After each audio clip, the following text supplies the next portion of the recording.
এইটো ল্যান্ড জেহাদ নহয়, মুখ্যমন্ত্ৰীয়ে সংখ্যালঘুক মাৰাৰ জেহাদ আৰম্ভ কৰিছে। ল্যান্ড জেহাদ কোনেও নকৰে। আমি কৈছোঁ ল্যান্ড জেহাদ যদি কোনোবাই কৰিছে কি কাৰণে কৰিছে সেইটো উলিয়াই লওক না। আমি বাৰে বাৰে কৈছোঁ ভূমিহীন 70-80 বছৰৰ পৰা গৰাখহনীয়াৰ কবলত পৰি ভূমিহীন হৈছে সেই মানুহখিনি অসমৰ বিভিন্ন প্ৰান্তত চৰকাৰী মাটিত আছে।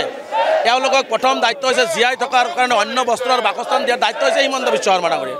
কিন্তু হিমন্ত বিশ্ব শৰ্মা ডাঙৰীয়া সেইখিনি নকৰি হিমন্ত বিশ্ব শৰ্মা ডাঙৰীয়াই মানুহখিনিক হত্যা কৰি আছে, পুলিচ লগাই মাৰি আছে, আত্মহত্যা কৰিবলৈ বাধ্য কৰাইছে, 7,000 ছাত্ৰ ছাত্ৰীক স্কুলৰ পৰা বঞ্চিত কৰিছে।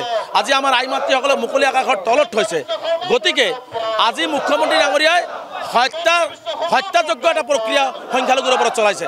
গতিকে যাৰ কাৰণে আজি আমি দিল্লীত আহিছোঁ, আমাৰ মূল কথা হৈছে যে অমানৱীয়ভাৱে যি হিমন্ত বিশ্ব শৰ্মাই উচ্ছেদ কৰি আছে এইটো আমি কোনো পদ্ধতিত নামানো। দিল্লীত আজি আহিছোঁ সৰ্বভাৰতীয় পৰ্যায়ত আমি কলকাতা, মহাৰাষ্ট্ৰ, গুজৰাট, ইউপি, আমি কি কয় কেৰালা, কৰ্ণাটক আদি ৰাজ্যতো গৈ আমি সেকুলাৰ দল সংগঠনৰ লগত আমি বৈঠক কৰাৰ কাৰণে সিদ্ধান্ত গ্ৰহণ কৰিছোঁ। আৰু যোগাযোগ অব্যাহত আছে যে অসমৰ মুছলমানসকলক যিদৰে অসমৰ মানচিত্ৰৰ পৰা হিমন্ত বিশ্ব শৰ্মা ডাঙৰীয়াই কেৱল মাত্ৰ ৰাজনৈতিক উদ্দেশ্যৰ কাৰণে, ৰাজনৈতিক গাদী সুৰক্ষিত কৰিবৰ কাৰণে অসমৰ ৰাইজক তেওঁ কাম নকৰাৰ কাৰণে, উত্তৰ দিব নোৱাৰাৰ কাৰণে আজি তেওঁৰ গাদী অসুৰক্ষিত হৈ আছে। এইবোৰ কাৰণে যি মানে সংখ্যালঘুৰ ওপৰত অত্যাচাৰ চলাইছে এই কথা বাৰ্তাবিলাক লৈ যাম আৰু এই আন্দোলন ৰখি নাযায়। আমি অসমত গৈয়ে ভয়াৱহ গণতান্ত্ৰিক আন্দোলনত থিয় কৰাম।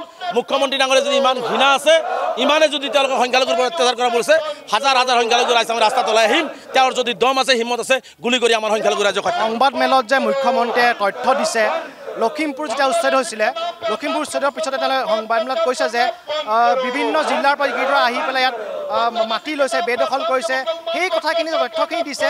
সেইখিনিক লৈ পেলাই চাওক, মুখ্যমন্ত্ৰী ডাঙৰীয়া এজন আইনৰ ছাত্ৰ হৈ এইখিনি কথা গম পাব লাগে যে ভাৰতবৰ্ষত সংবিধানে আমাক অধিকাৰ দিছে। মই দিল্লীতো বসবাস কৰিব পাৰোঁ, মই গুজৰাটতো বসবাস কৰিব পাৰোঁ। মুখ্যমন্ত্ৰী দিল্লীত কিয় আহিছে, ঘৰ বনাইছে? মুখ্যমন্ত্ৰী বাসস্থান দিল্লীত কিয় ৰাখে? আজি মুখ্যমন্ত্ৰী নলবাৰীৰ পৰা গুৱাহাটীত জালুকবাৰীত কিয় ঘৰ বনাইছে? আজি জয়ন্তমল ডাঙৰীয়া নলবাৰীৰ পৰা গুৱাহাটীত কিয় ঘৰ বনাইছে? আজি মানৱ ডেকা গুৱাহাটীৰ পৰা আজি গুৱাহাটীত কিয় ঘৰ বনাইছে? তেওঁলোকেতো তাতে থাকিব লাগিছিল। গতিকে এইটো এটা সাংবিধানিক অধিকাৰ। তাৰোপৰি মই কৈছোঁ যদি কোনো ভূমি থকা মানুহে ক'ৰবাত যাই যদি ইচ্ছাকৃতভাৱে ভূমি দখল কৰিছে সেইটোৰ ক্ষেত্ৰত তেওঁলোকে ব্যৱস্থা গ্ৰহণ কৰক। কিন্তু যিসকল ভূমিহীন লোক, যিসকলে পেটৰ তাৰণাত, ভূমিৰ তাৰণাত, জীয়াই থকাৰ তাৰণাত ক'ৰবাত থিয় হৈ আছে তেওঁলোককতো সংস্থাপন দিব লাগিব। লখিমপুৰত 12জন খিলঞ্জীয়াক দিলে আমি ভাল পাইছোঁ, আনন্দ পাইছোঁ। তাতেও যে বাঘ হাজৰিকাৰ বংশধৰ বুলি দাবী কৰা যিসকল খিলঞ্জীয়া মুছলমান আছিল তেওঁলোকক কিয় মুখ্যমন্ত্ৰী নিদিলে? ধুবুৰী, গোৱালপাৰা যে দেশী ভাইসকলৰ ওপৰত বল্ডুজাৰ চলালে, যাক মুখ্যমন্ত্ৰীয়ে খিলঞ্জীয়াৰ চাৰ্টিফিকেট দিছে, সেইসকলক কিয় তেওঁ ভূমি প্ৰদান নকৰিলে? আৰু তেওঁ ভূমি দিব খোজে চহৰ অঞ্চলত, য'ত ব্ৰহ্মপুত্ৰৰ দুটাৰ মাজত চহৰ অঞ্চলত যে ভূমি দিব খোজে, য'ত মানুহ থাকিব পৰিৱেশ নাই। মুখ্যমন্ত্ৰী ডাঙৰীয়া বিলাসীপাৰাত যিসকলক মাটি দিব বিচাৰিছে, মুখ্যমন্ত্ৰী ডাঙৰীয়া তেওঁৰ কেবিনেট লৈ এটা ৰাতি থাকক, আমি 1000 বছৰ থাকিবলৈ প্ৰস্তুত আছোঁ। য'ত তেওঁ নিজে থাকিব নোৱাৰিব, তেওঁৰ এজন কৰ্মচাৰী থাকিব নোৱাৰিব, তাত সাধাৰণ মানুহক গৰু ছাগলীৰ দৰে ৰাখিলে মানি ল'ম নেকি? আজি আদানীক সন্তুষ্ট কৰিবৰ কাৰণে, আজি আদানী কেতিয়া অসমৰ জাতি মাটি ভেটিৰ মানুহ হ'ল?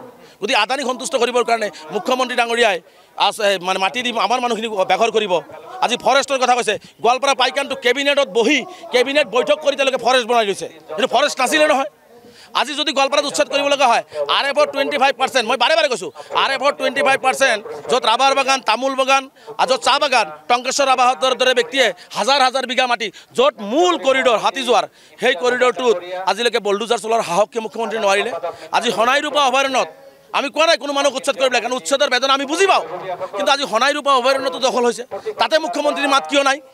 গতিকে এটা কথাই মুখ্যমন্ত্ৰী টাৰ্গেট কৰি লৈছে যে অসমৰ মানচিত্ৰৰ পৰা অসমৰ মুছলমানসকলক কেনেকৈ আমি মাৰি পেলাব পাৰোঁ। আমি দিল্লীলৈ এইকাৰণে আহিছোঁ যে অসমৰ মুছলমানৰ ওপৰত যে হিটলাৰী কায়দাৰে এটা গাজা সদৃশ, পেলেষ্টাইন সদৃশ যে পৰিৱেশ অসমত সৃষ্টি কৰিছে, এইটো অসমৰ সংবাদ মাধ্যম, অসমহে মানুহে গম পায়। দিল্লীৰ মানুহে এতিয়ালৈকে গম পোৱা নাই যে অসমৰ মানুহখিনি, মুছলমানখিনি অসহায় অৱস্থাত আছে। গতিকে সৰ্বভাৰতীয় পৰ্যায়ত আমি এই কথাটো লৈ যাব বিচাৰিছোঁ যাতে কেন্দ্ৰীয় চৰকাৰৰ দৃষ্টিগোচৰ হয় আৰু ধৰ্ম নিৰপেক্ষ সকলো মানুহে যাতে ইয়াৰ বিৰুদ্ধে মাত মাতি এই অসমৰ মুছলমানৰ ওপৰত যিটো অন্যায় হৈছে এইটোৰ প্ৰতিবাদ কৰে আৰু মানুহখিনিক যাতে ৰক্ষা কৰাৰ কাৰণে আগবাঢ়ি আহে। তাৰ কাৰণে আমি দিল্লীত আহিছোঁ, যাৰ কাৰণে আমি ভাৰতবৰ্ষৰ বিভিন্ন ৰাজ্যৰ বিভিন্ন সংগঠনৰ লগত আমি কথা পাতি আছোঁ। আমি অচিৰেই এই মাহৰ ভিতৰত আমি কেইবাটাও বৈঠক অনুষ্ঠিত কৰিম যে আমাৰ মুছলমানৰ প্ৰতি এই ধৰণৰ অন্যায় হৈছে। আমি আইনগতভাৱে সুপ্ৰিম কোৰ্টৰ উকিলৰ লগত কথা পাতি আছোঁ, হাইকোৰ্টতো কথা পাতি আছোঁ, আইনগত দিশবিলাক আমি চাই আছোঁ। আইনগত দিশত গৈও হিমন্ত বিশ্ব শৰ্মা ডাঙৰীয়াই যিখিনি অন্যায় কৰিছে, তেওঁৰ অফিচাৰে হাইকোৰ্টৰ অৰ্ডাৰ নামানি যিখিনি অন্যায় কৰিছে, তেওঁলোকক আমি আইনৰ কাঠগড়াত থিয় কৰাম। আৰু কাইলৈ আমি এখন সেমিনাৰ আয়োজন কৰিছোঁ। সেমিনাৰত আমি অসমৰ ভাৰতবৰ্ষৰ বিভিন্ন ঠাইৰ ছ'চিয়েল ৱৰ্কাৰ কোনো লেণ্ড জাত হোৱা নাই মুখ্যমন্ত্ৰী ডাঙৰীয়াই এইটো ভুৱা প্ৰচাৰ চলায় কাৰণ তেওঁ চাব তেওঁৰ ছ'চিয়েল মিডিয়াত তেওঁ কিমান মাটি ক'ত দখল কৰিলে কিমান মাটি উচ্ছেদ কৰিলে এইবিলাকো প্ৰচাৰ চলাই আছে তেওঁ যোৱাকালি অসহায় হৈ বিজেপিৰ প্ৰতিটো জিলা কৰ্মকৰ্তাক নিৰ্দেশ দি মুখ্যমন্ত্ৰীক ধন্যবাদসূচক প্ৰস্তাৱ ল'ব বিচাৰিছে মুখ্যমন্ত্ৰী ডাঙৰীয়াক মই আহ্বান জনাইছোঁ যে মানুহক মাৰি আপুনি মাটি উদ্ধাৰ কৰিব এই মানুহখিনিক অসমৰ বাহিৰত যাব নেকি এইখিনি মানুহটো অসমতে থাকিব আপুনি সেউজীয়া অসম কৰিব বিচাৰিছে 5খন ৰাজ্যত যাব বিচাৰিছে 33% সংখ্যালঘু ৰাইজক অত্যাচাৰ কৰি বলডুজাৰ দি হত্যা কৰি আত্মহত্যা কৰিবলৈ বাধ্য কৰাই অসম কেতিয়া সেউজীয়া নহয় 5খন ৰাজ্যৰ ভিতৰত নাযায় গতিকে মুখ্যমন্ত্ৰী ডাঙৰীয়াই ভুৱা প্ৰচাৰ বিলাক বন্ধ কৰক আৰু মুখ্যমন্ত্ৰীৰ গাদী সুৰক্ষিত কৰিবৰ কাৰণে এই ধৰণৰ কথা বাৰ্তাবিলাক কৈ আছে আমাক মাৰি শেষ কৰিব নোৱাৰে মুখ্যমন্ত্ৰী ডাঙৰীয়া আমি ভাৰতীয় আমি অসমীয়া হয় আমি প্ৰবলভাৱে ইয়াৰ প্ৰতিৰোধ সংগ্ৰাম কৰি তুলিম তাৰ বাবে যদি হাজাৰ হাজাৰ সংখ্যালঘু ৰাইজৰ জীৱন যায় তাকো দিবলৈ আমি প্ৰস্তুত আছোঁ কিন্তু মুখ্যমন্ত্ৰী ডাঙৰীয়াৰ এই অন্যায় আৰু অত্যাচাৰ আমি কোনোমতে সহ্য নকৰোঁ